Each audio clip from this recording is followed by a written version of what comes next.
Ini sistem ini secara langsung atau tidak langsung mendidik orang tua murid, termasuk mendidik sekolah atau penyelenggara sekolah untuk melakukan praktik-praktik korupsi. Kendalanya kadang-kadang ketika kita mendaftar salah, mengulang lagi atau mendaftar kelamaan, itu bisa tereliminasi karena ada satu klausul gitu ya, paling cepat yang mendaftarkan.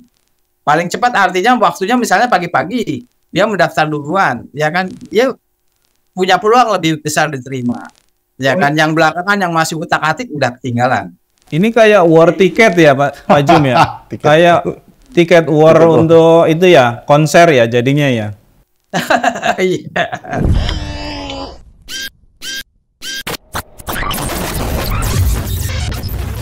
Halo sahabat integritas, jumpa lagi di Buka Kartu.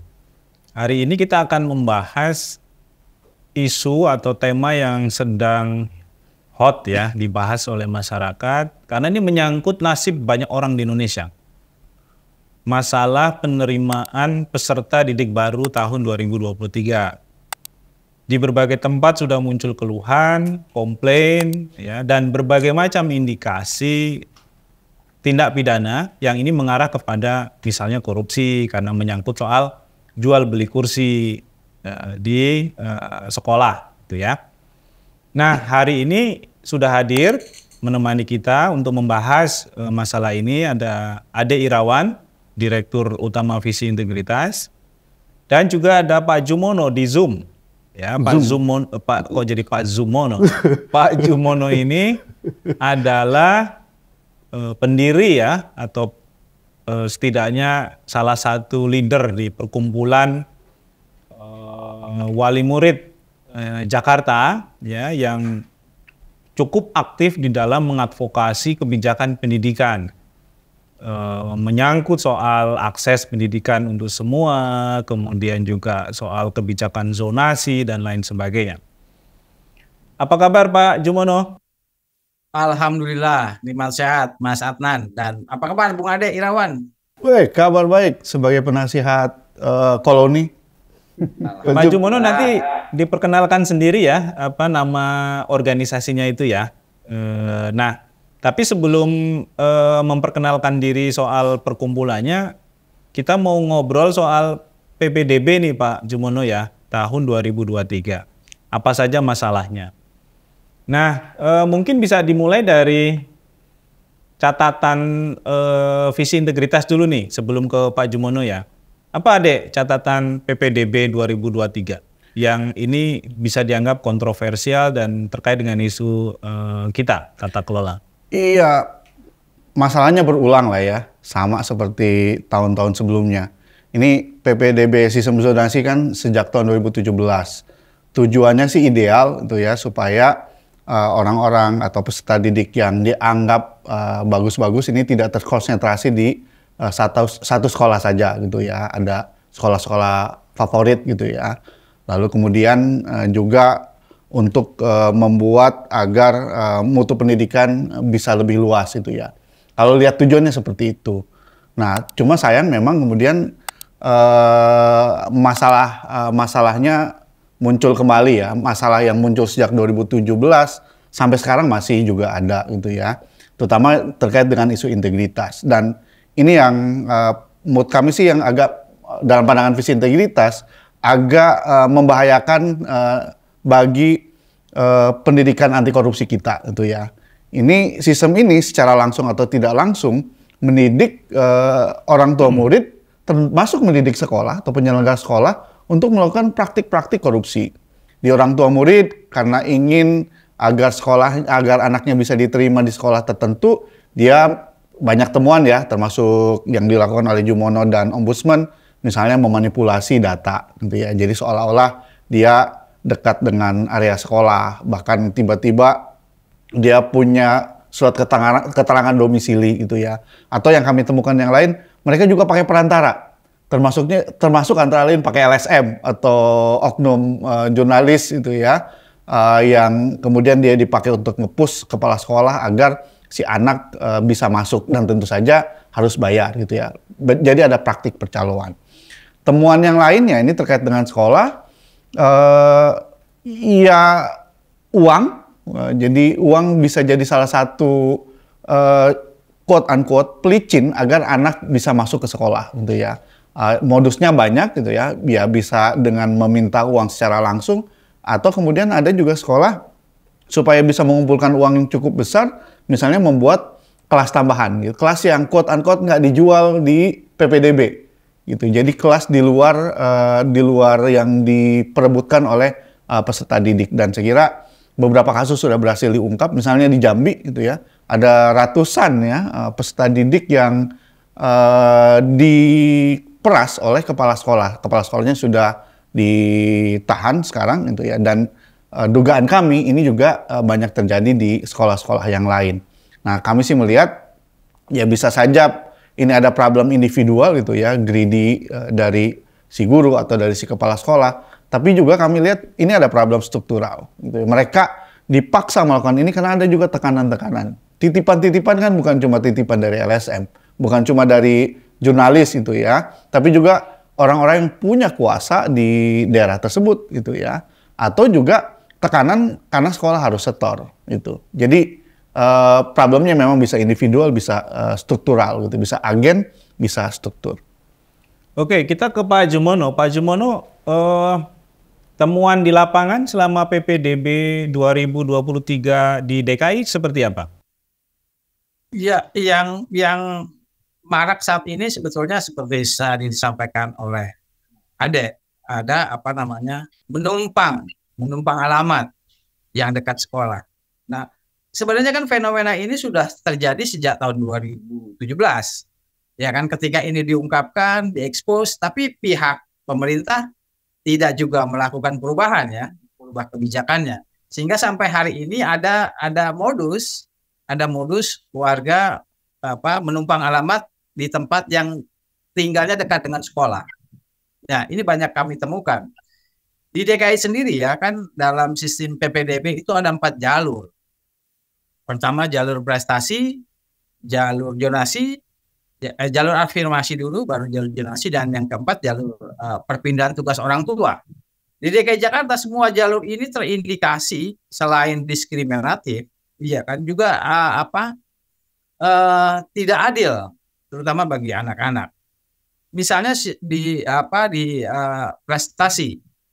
Di prestasi itu meskipun sudah dikunci, ya kan, di regulasinya dikunci, artinya bahwa prestasi akademik itu termasuk penyertaan sertifikat lomba-lomba dan sebagainya itu, ya kan, kemudian ada nilai SIDA-NIRA, ya kan, kemudian nilai persentil. Nah, peluangnya kemudian adalah ada sertifikat yang kami anggap abal-abal lah, ya kan, suatu event, kegiatan, pertandingan festival apa yang kami anggap, tapi itu sertifikatnya berlaku dan jadi penentu kelulusan, diterima atau ditolaknya seorang anak. Nah, ini yang kemudian jadi temuan kami ya. Misalnya yang paling agak mengherankan adalah misalnya ada sebuah festival di Eropa, ya kan, yang kemudian dibuka untuk umum, tapi pesertanya hanya bisa gitu mengirimkan video, kita buat video, kita sedang menari menari saman atau menari apa, kemudian kita kirimkan video tersebut ke panitia festival di Eropa itu. Kemudian anak tersebut diwajibkan membeli sertifikat, itu nggak murah, mahal. Ya kan? Nah, itu sertifikat itu kemudian jadi sangat berharga buat anak-anak, ya kan, untuk diterima. Banyak temuan kita soal sertifikat festival ini. Nah, ini kan artinya menunjukkan bahwa sementara kalau anak-anak dari kalangan tidak mampu, ya kan, ketika berkompetisi di jalur prestasi itu tidak punya sertifikat itu ya kalah. Pak Jumono, dari 4 itu ada slot masing-masingnya nggak, persentasenya begitu? Ada slot masing-masing. Ada persentasenya. Atau yang paling banyak misalnya jalur zonasi? Jalur zonasi, yang paling banyak jalur zonasi. Dia 65% dari total keseluruhan. Oke, nah sekarang kalau kita ngomong soal sistem PBDB yang sudah berbasis online, itu kan sebenarnya tujuannya baik ya, karena juga akan mengurangi banyak transaksi gitu antara calon orang tua murid dengan pihak sekolah. Karena kalau modelnya itu harus langsung daftar ke sekolah kan biasanya ada potensi pemerasan di sana atau suap menyuap gitu ya. Nah, kalau dari sisi itu setuju nggak kita bilang kalau PPDB ini yang secara online sebenarnya sudah on the track gitu? Iya, tapi kita juga harus sadari bahwa banyak warga yang katakanlah tidak memiliki piranti ya, misalnya HP atau laptop atau apa untuk mengakses itu kan. Ini banyak juga. Karena kami kan buka posko ya, buka posko. Nah, posko kami ini justru sering lebih banyak membantu orang-orang yang tidak memiliki kemampuan untuk mengakses. Ya kan, karena mendaftar harus lewat sistem online kan. Nah, di banyak tempat di wilayah tertentu banyak orang yang tidak paham dengan sistem ini. Karena kan begitu rumit ya langkah-langkah yang harus ditempuh. Misalnya untuk mendapatkan nomor akun harus memasukkan apa, harus mengupload apa, ya kan? Ini bagian yang saya kira harusnya tidak boleh diabaikan oleh pemerintah. Karena banyak loh di tempat, tapi banyak orang-orang yang memang tidak memiliki kemampuan karena itu tadi. Padahal itu di Jakarta ya Pak Jum ya. Padahal Kenapa? itu di Jakarta ya. Kenapa? Padahal itu sudah di Jakarta ya. Sudah Yang di Jakarta, sudah di Jakarta. kurang akses internet, perangkat teknologi gitu ya. Ya, karena kan kita tahu sendirilah kalau mau membuka ini ngeklik dulu ini, terus ngeklik yang berikutnya, itu pun belum tentu bisa langsung terbuka kan. Nah, kendalanya kadang-kadang ketika kita mendaftar salah, mengulang lagi atau mendaftar kelamaan, itu bisa tereliminasi karena ada satu klausul gitu ya, paling cepat yang mendaftarkan. Paling cepat artinya waktunya misalnya pagi-pagi dia mendaftar duluan, ya kan? Dia punya peluang lebih besar diterima. Ya kan, yang belakangan yang masih utak-atik udah ketinggalan. Ini kayak war tiket ya Pak Jum ya. Kayak tiket war untuk itu ya, konser ya jadinya ya. Iya. Intinya begini. Kebijakan sistem online ini saya pikir bukan memberi kemudahan kepada warga, ya kan, untuk mengakses, layanan pendidikan.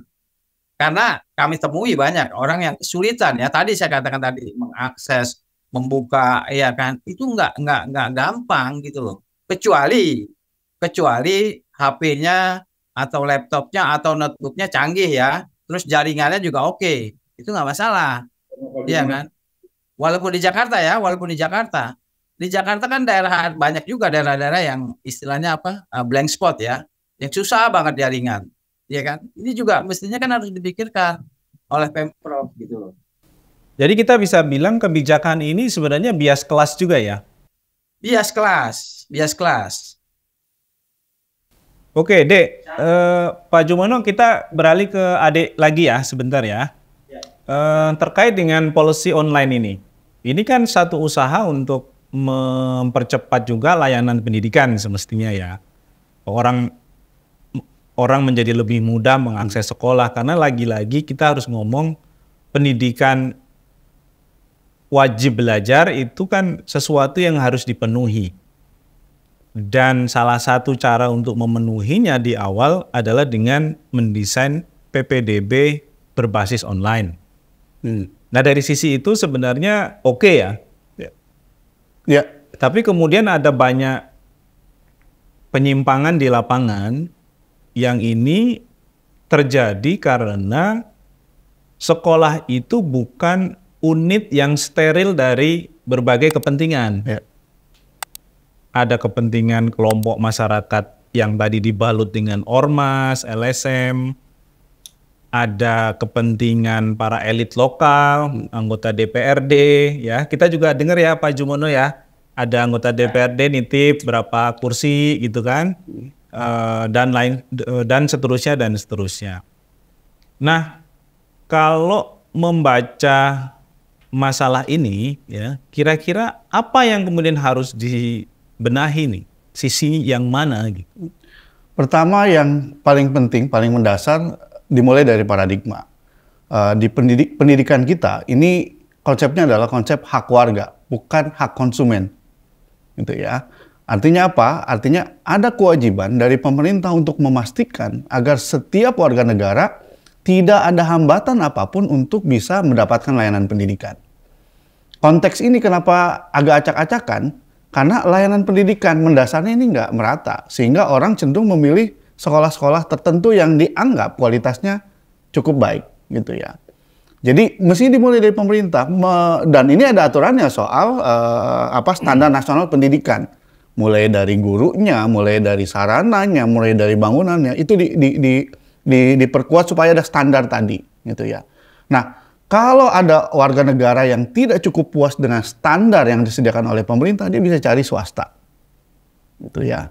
Nah, di kita kan agak beda, gitu ya. Sudah nggak bisa diterima ini sekolah negeri yang standarnya yang ini, akhirnya kalau yang nggak punya uang, kalau bicara kelas di bawah standar yang negeri, gitu. Jadi jurangnya akan jauh, dan ini saya kira kesalahan dari pemerintah, karena kalau pemerintah buat lebih luas, menurut saya sih nggak akan ada masalah. Dan yang terjadi sekarang kan hukum pasar, ya kan? Karena permintaan banyak, penawaran sedikit, sekolah-sekolah yang dianggap berkualitas tadi, orang berbondong-bondong, dan situasi itu dimanfaatkan kan, dimanfaatkan oleh oknum tertentu, gitu ya, baik itu di LSM, jurnalis, DPR atau DPRD, ya nggak cukup kursinya di Senayan aja, dia juga harus cari kursi di sekolah. Tentu ya ini ya. Ya betul, kalau di Banten jurnalis tukang kampak katanya. Lalu kemudian ya dimanfaatkan oleh dinas untuk dapat uang. Jadi paradigmanya itu. Yang kedua, setelah itu ada, menurut saya sih secara teknis kita bicara bagaimana membenahi agar tidak ada masalah-masalah tadi gitu ya. Yang terjadi sekarang seperti diungkapkan Jumono kan soal sosialisasi kan. Orang tua nggak tahu bagaimana sih prosesnya gitu ya. Soal keterbukaan gitu ya, benar nggak gitu ya mereka antri terus nggak tiba-tiba disalib. Jadi ada akuntabilitas, termasuk di penjelasan soal ada kapasitasnya berapa begitu ya. Lalu kemudian dibuat ruang bagi masyarakat untuk mengadu, dan ini mesti difasilitasi oleh negara. Bukan cuma kelompoknya Pak Jumono, tapi negara memfasilitasi. Kalau ada warga negara yang menemukan masalah gitu ya, mereka bisa lapor dan ada tindak lanjutnya. Jadi bukan cuma ditumpuk aja laporan masalah, tapi ada tindak lanjutnya. Dan menurut saya sih, kalau itu dilakukan, lama-kelamaan orang akan trust dengan sistem ini gitu ya. Lalu juga orang akan terbiasa gitu ya dengan sistem ini, nggak dipersulit gitu ya. Dan ya mudah-mudahan bisa akan jauh lebih membaik ya, termasuk kemudian yang pemerataan tadi ya, yang menjadi kewajiban pemerintah. Sehingga ruang-ruang terjadinya kong kali kong, pat gulipat dalam proses PPDB ini tidak terjadi. Cuma kan realitas kita sekarang ya, pendidikan kerap diperlakukan sebagai ya hak konsumen saja gitu ya. Siapa yang punya uang paling besar, dia akan dapat akses yang paling besar untuk dapat layanan pendidikan berkualitas gitu ya. Dan sayangnya kalau sedikit jumping, problemnya kan kalau di sekolah bukan cuma problem masuk, keluar juga banyak problem kan gitu ya. Baik itu, kita bahas itu nanti ya. Oke. Kita ada bagian sendiri soal keluarnya. Kita ke Pak Jumono dulu nih. Apa concern dari perkumpulan wali murid Pak Jumono untuk memperbaiki sistem ini? Kira-kira apa rekomendasinya Pak Jumono? Iya, pertama betul kata Ade. Ada kalau di Jakarta kan daya tampung kan. Daya tampung sekolah negeri dengan jumlah lulusan itu sangat-sangat tidak seimbang. Yang paling ketara besar itu di tingkat SMA, SMK, ya kan. Nah, sementara undang-undang maupun perda terutama ya, perda itu clear ya bahwa pemerintah daerah ya kan harus memberi layanan dan memberikan pembiayaan untuk anak-anak di DKI Jakarta. Tapi ini nggak dilaksanakan sampai sekarang. Tahun ini ada sekitar 170.000 anak tidak bisa diterima di sekolah negeri, kemudian harus masuk swasta. Sementara Pemda hanya menyediakan 6.900 sekian, ya kan? Itu yang dibayari ya, yang dibayari 6.000 itu yang dibayari ya. Dibayarinya pun uang pangkal sama SPP tiap bulan, yang lain-lain tidak. Jadi artinya masih ada sekitar 140 sekian ribu, ya kan, anak yang kemungkinan tidak bisa sekolah, kalaupun sekolah harus bayar. Sementara perdanya mengatakan bahwa pemerintah punya kewajiban, pemerintah punya kewajiban. Nah, artinya kami terus mendorong Pemprov, ya kan, untuk melaksanakan Perda nomor 8 tahun 2006 tentang wajib belajar di DKI Jakarta. Jadi wajib belajar di Jakarta 9 tahun saja itu pun belum tuntas. Masih banyak sekolah-sekolah SMP itu, swasta khususnya, yang masih bayar. Sementara kan nggak sedikit juga kelompok-kelompok miskin yang berat untuk membayar di sekolah swasta ini. Belum lagi yang di tingkat SMA. Jadi kami terus mendorong pemerintah untuk merealisasikan, melaksanakan wajib belajar 9 tahun. Nah, sepertinya ya, Pemprov agak berat karena uang yang harus dikeluarkan lumayan banyak. Tapi kalau pemerintah Pemprov mau peduli, bukannya DKI duitnya banyak, Pak Jum? Kenapa? Bukannya DKI duitnya unlimited? Iya, duitnya banyak, tapi kan bukan digunakan untuk sektor pendidikan atau di sektor pendidikannya sendiri ya. Kritik kami kan selalu mengatakan bahwa belanja pegawai dan sebagainya, belanja sarana prasarana itu kan lebih baik kalau dikonversikan menjadi biaya operasional sekolah kan. Saya katakan misalnya belanja mebler tiap tahun baik di sekolah, di dinas pendidikan itu kan terus diadakan kan. Saya kira ini pemborosan. Kenapa nggak dialihkan untuk biaya operasional pendidikan gitu? Kritik kami kan seperti itu kan. Atau tambahan tunjangan kinerja, menambah tunjangan kinerja. Jadi sudah PNS ya, khususnya PNS ya, gajinya sudah besar ditambah lagi pula gitu kan. Jadi mereka sejahtera, iya kan. Sementara operasional pendidikannya morat-marit saya kira, ya kan. Jadi ada indikasi kemudian pasca COVID ini banyak anak-anak yang putus sekolah, tidak melanjutkan sekolah karena nggak punya biaya. Nah ini juga kan harusnya jadi perhatian Pemprov DKI Jakarta. Kami mendorong itu ya kan. Mendorong itu untuk kalau ada bilang mestinya Jakarta jangan ngomong lagi soal akses tapi ngomong kualitas. Tapi fakta hari ini ya kan masih banyak orang yang sulit mengakses karena terhambat pembiayaan. Karena pemerintah juga Pemprov juga nggak bisa mengendalikan sekolah-sekolah swasta yang berkualitas itu mengenakan tarif yang juga saya pikir gila-gilaan gitu loh. Ya kan yang nggak bakal mampu diraih oleh kelompok-kelompok miskin. Sementara kelompok-kelompok miskin harus mendapat sekolah yang abal-abal, yang seharusnya itu juga menjadi perhatian Pemprov ya, perhatian Pemprov karena mereka kan izin operasional, izin pendidikan kan dari Pemprov. Jadi nggak bisa sembarangan sebetulnya. Kami juga mendorong itu kan. Makanya ketika ada sistem PPDB bersama melibatkan sekolah-sekolah swasta yang dipilih itu menurut kami ya agak kurang lah. Kalau kata Ade bilang standar nasionalnya itu agak kurang itu masih ada banyak sekolah-sekolah swasta yang sarananya saya kira memprihatinkan gitu. Oke, Pak Jum. Jadi poinnya adalah bahwa kita ini sudah puluhan tahun ngomong akses pendidikan dan ini nggak selesai sampai hari ini. Termasuk di kota yang paling kaya di Indonesia yaitu DKI Jakarta. Ya. Nah, bayangkan kalau ini kita lihat lensanya di provinsi-provinsi, kabupaten kota lain yang lebih rendah APBD-nya. Bagaimana kemudian kita bisa punya kemampuan daya lenting yang kuat terkait dengan soal SDM di Indonesia. Kalau kemudian kebijakan pendidikannya tidak mengarah kepada perbaikan kualitas, tapi berkutat terus pada masalah akses. Yang ini juga terjadi karena sekolah sebenarnya menjadi sumber kepentingan ekonomi dari berbagai kelompok.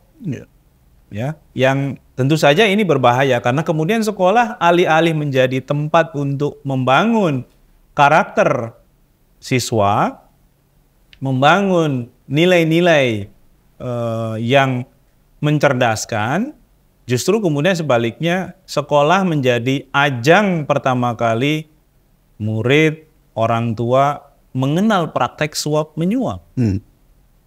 Nah ini kan tentu memprihatinkan. Nah ini baru soal masuknya ya. Kita belum ngomong soal keluarnya. Nah adik tadi punya catatan soal bagaimana masalah pendidikan juga terkait dengan ketika siswa itu selesai. Ya kemarin juga kan sempat ramai soal wisuda itu ya. Sampai akhirnya Mas Menteri mengeluarkan kebijakan tidak wajib wisuda buat anak-anak gitu. Gimana, Dek? Iya, ini masalah keluar masuk di sekolah ini selalu jadi masalah gitu ya. Terutama terkait dengan isu-isu anti korupsi, isu integritas. Untuk keluar ini saya lihat fenomena-fenomena terakhir ini ada dua yang sudah dianggap biasa, padahal akan punya pengaruh atau impact yang cukup besar bagi pemberantasan korupsi di Indonesia gitu ya. Pertama, tradisi atau kebiasaan memberikan hadiah kepada guru gitu ya.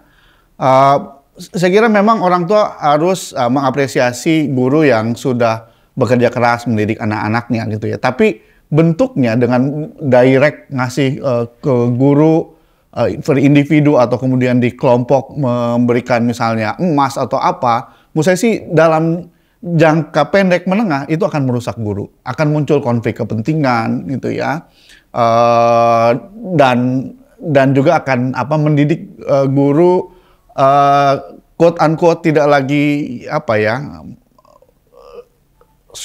saya bukan bicara soal pengabdian ya memang mau mengajar anak ini ya martabat gitu ya. Guru kemudian betul. Menjadi tercoreng lah. Kalau kata saya riset dari dari luar, ini sebenarnya perilaku yang merusak etik guru gitu ya. Dan menurut saya sih ini mesti dipikirkan.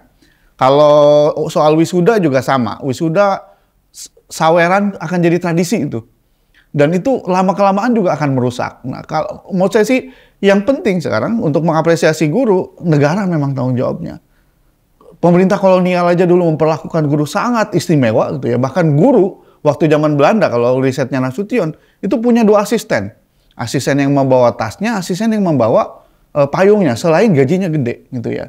Jadi pemerintah mesti memang mensejahterakan guru gitu ya. Jangan sampai kemudian orang tua secara direct ngasih uang ke guru, ngasih barang ke guru yang kemudian merusak etis dia dan memunculkan potensi konflik kepentingan gitu ya. Jadi itu saya kira yang mesti digarisbawahi. Selain memang modus-modus klasik, jalan-jalan gitu ya, study tour gitu ya. Ini juga banyak memberatkan orang tua murid gitu ya. Dan ini sudah dianggap sebagai hal yang wajib gitu ya. Jadi kayak fardhu ain, kalau mau keluar harus ada study tour atau mau naik kelas harus ada study tour gitu ya. Dan kalau cerita teman-teman yang menjadi vendor, ini kan kenapa ini jadi tradisi? Karena uangnya cukup besar gitu ya. Ini bagian dari ratusan juta ya, betul, sampai miliaran ya. Bagian dari upaya memperdagangkan sekolah gitu ya. Dan ya kalau kita berkutat dengan masalah-masalah seperti ini, kita nggak akan pernah bisa maju gitu ya. Ada penelitian yang lain gitu ya. Posisi Indonesia sebenarnya hampir sama dulu dengan Korea, dengan Cina gitu ya. Miskin bareng gitu ya. Tapi kemudian kenapa apa yang membedakan kita kalah jauh gitu ya. Dengan tertinggal 30 sampai 50 tahun dari negara-negara tersebut karena 2 negara tersebut investasinya serius di bidang sumber daya manusia gitu ya. Di kita nggak terlalu serius. Pendidikan selalu diperdagangkan, dipolitisasi. Ini apalagi mau masuk tahun pemilu. Selain korupsi, politisasi gitu ya.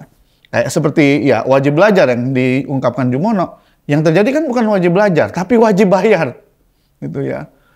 Kalau ditanya orang tua murid sekarang, orang tua murid mana yang nggak mau, warga mana yang nggak mau anaknya sekolah tinggi, mana warga yang nggak mau anaknya sampai sarjana, gitu ya. Semuanya mau, animonya tinggi, gitu ya. Nah, tinggal sekarang keseriusan pemerintah membuka akses seluas-luasnya tadi. Dan itu jadi obligasi pemerintah, dan itu ada di Undang-Undang Dasar 45 gitu ya.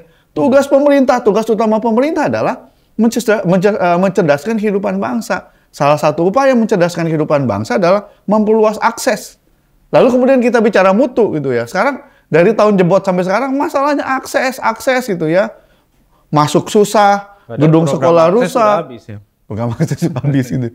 Dari dulu seperti itu. Nah, saya kira problemnya sekarang hal yang harus kita push terus menerus adalah pemerintah. Punya komitmen nggak gitu ya? Punya keseriusan nggak membenahi sektor pendidikan ini? Karena ini investasi gitu ya. Investasi agar kita nggak tertinggal jauh gitu ya, agar kita bisa membangun negara ini. Dan saya kira ini akan jadi masalah besar kalau kita mengabaikan hal-hal seperti ini gitu ya. Apalagi kemudian sekali lagi menjadikan pendidikan sebagai tempat dagang, tempat untuk politisasi. Ya, sepertinya kalau kita ngobrolin soal pendidikan di Indonesia beserta masalah yang ada di sekitar pendidikan kita, waktunya nggak akan cukup ya, sehari pun gitu. Tapi karena kita terikat oleh waktu, kita berhenti di sini. Terima kasih Pak Jumono untuk kesaksiannya, insight-nya, rekomendasinya. Ade Irawan juga terima kasih untuk insight-nya. Catatan pentingnya, jangan jadikan pendidikan justru awal kita membangun nilai korupsi, tapi justru jadikan pendidikan sebagai awal kita membangun nilai anti korupsi. Sampai jumpa.